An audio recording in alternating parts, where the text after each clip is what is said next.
তবে গুরু বাক্যেতে শ্রদ্ধা থাকতে হবে, নিষ্ঠা থাকতে হবে, ভক্তি থাকতে হবে, তবেই তো আপনার মঙ্গল হইবে। কিন্তু আমাদের তো সেই শ্রদ্ধা নিষ্ঠা ভক্তি হয় নাই, তাহলে কেমন করে হবে? তাহলে ঘরে বসে গুরু কৃপা কেবলম, গুরু কৃপা কেবলম বলে। আপনি যতই ঘরে বসে গুরু কৃপা কেবলম বলে চিল্লান না কেন, হবে না। কেন হবে না? কৃপা মানে হলো করে পাওয়া। কৃপা মানেটি হলো করে পাওয়া। বুকে হাত দিয়ে বলতে পারবেন কে কার গুরুদেবের জন্য কতটা কি করেছেন?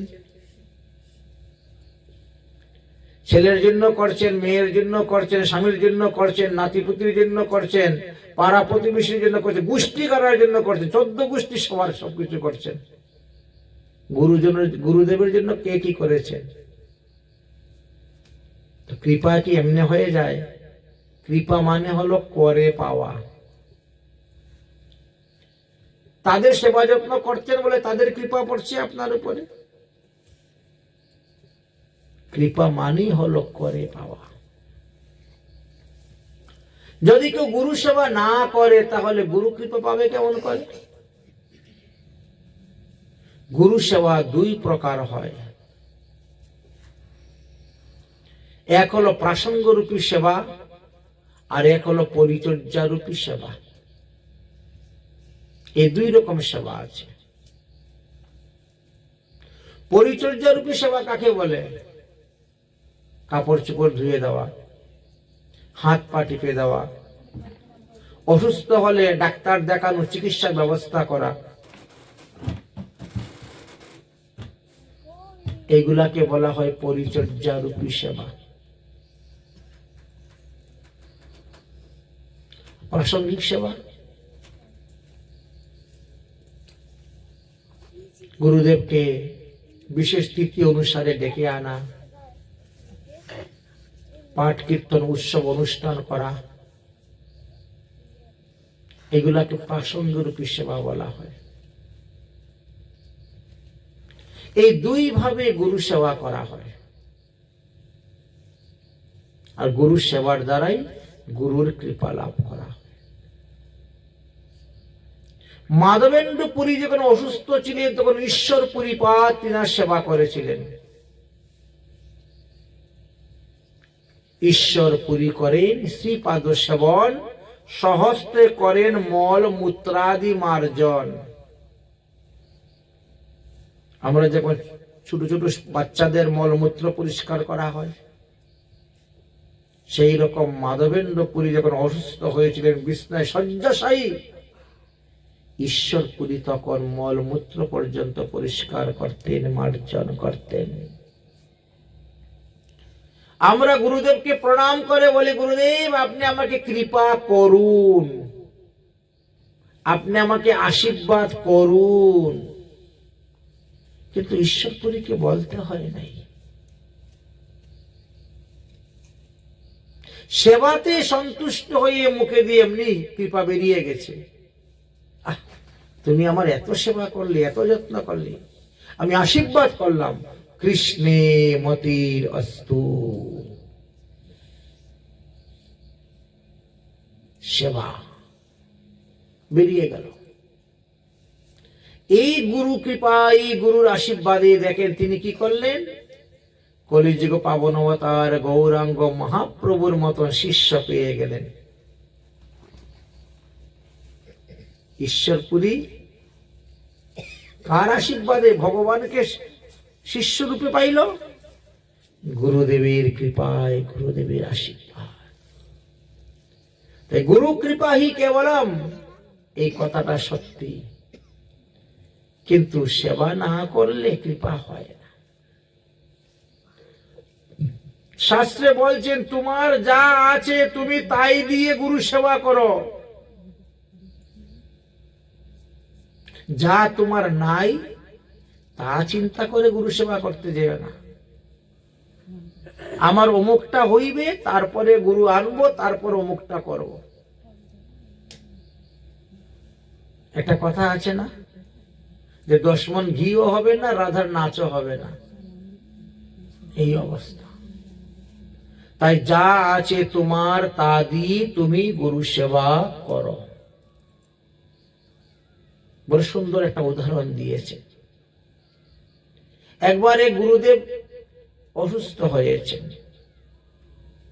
চতুর্দিকে শিষ্যদেরকে চিঠি পাঠিয়ে সংবাদ পাঠিয়ে দিয়েছেন যে আমি তো আর বেশি দিন বাঁচবো না, শয্যাশায়ী হয়ে যাচ্ছি, তোমাদের যার যেটা নেওয়ার প্রয়োজন আসো আমার কাছ থেকে নিয়ে যাও। যার যাহা শিখার প্রয়োজন, বোঝার প্রয়োজন, জানার প্রয়োজন, তোমরা আসো। 64 প্রকার বিদ্যার মধ্যে এই শাস্ত্র বিদ্যা হলো শ্রেষ্ঠ বিদ্যা। এই বিদ্যাটা বিছনায় ঘুমিয়ে ঘুমিয়েও আপনি আরেকজনকে বলতে পারবেন,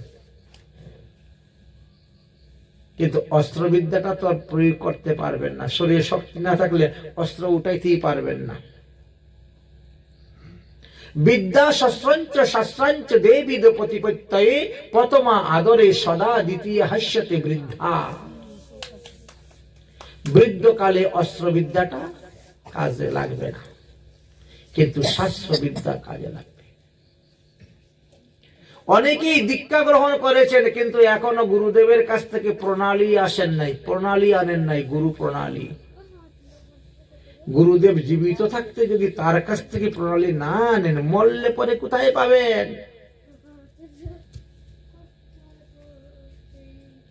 গুরুদেব যদি প্রাপ্তি হয়ে যান তো কে দিবে আপনাকে প্রণালী? এই জন্য দীক্ষা গ্রহণ করার সঙ্গে সঙ্গেই গুরুদেব আমাকে গুরু প্রণালী দিন। প্রণালী হলো পরম্পরা।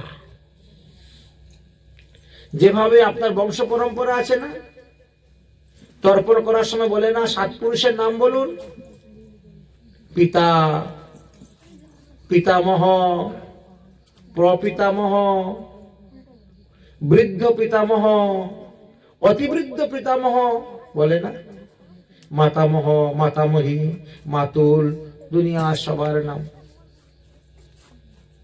বংশ পরম্পরা। ঠিক তেমনি ভাবে একটা গুরু পরম্পরা আছে। তোমাকে যে মন্ত্রটা কানে দিয়েছেন, এই মন্ত্র তিনি পেলেন কোথায়? তাকে কে দিয়েছে? তার একটা গুরু আছে। তিনাকে কে দিয়েছে? তার একটা গুরু আছে। তিনাকে কে দিয়েছে? তার একটা গুরু আছে। এইভাবে সিরিয়াল লাইন ধরবে, একেবারে ভগবান থেকে আসবে। তোমার কান পর্যন্ত কতজন গুরু আছেন, কার পরে কে কে কাকে মন্ত্র দিয়েছে, ক্রম অনুসারে আসবে। তো সেটা যদি গুরুদেব জীবিত থাকতে আপনি সংগ্রহ করতে না পারেন, তো মৃত্যুর পরে কোথায় পাবেন? অনেকেই দীক্ষা পেয়েছে কিন্তু যুগপীঠ পায় নাই। গুরুদেব আমাকে যুগপীঠ দেন। অনেকে যুগপীঠের কাগজ পেয়েছে, কিন্তু যুগপীঠ কিভাবে স্মরণ করতে হয় তা জানে না। অতএব আপনি আমাকে যুগপীঠটা শিক্ষা দেন। ইত্যাদি ইত্যাদি ভজনে অনেক কিছু আছে, জানার, শিকার, বুঝার।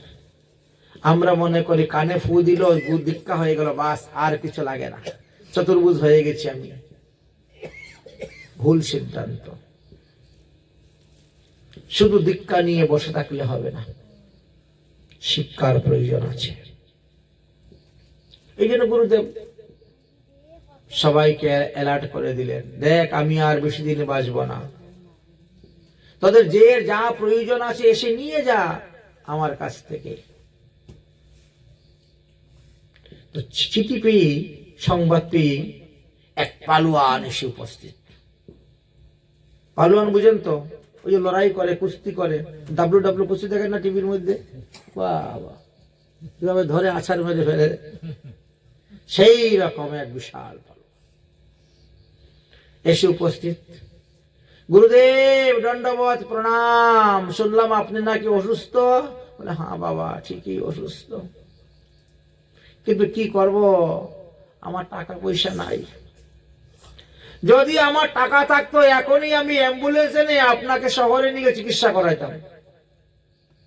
বুঝলেন, ওই 10-5 কথা বলে, এদিক ওদিকের কথা বলে, দুপুরে খাওয়া দাওয়া করে রোয়ানা। গুরুদেবের বাড়িতে গেছে, প্রসাদ তো পাবি, চলে গেছে। ওই পালুয়ানটা চলে যাওয়ার পরে এক কোটিপতি ধনী নিজের গাড়ি নিয়ে এসে উপস্থিত। নিজের গাড়ি নিয়ে এসেছেন, সঙ্গে ড্রাইভার আছে। এসে বয়স হবে প্রায় 70-75 বছর। শিষ্য আর একজন উপস্থিত, কোটিপতি, কোটি কোটি টাকার মালিক।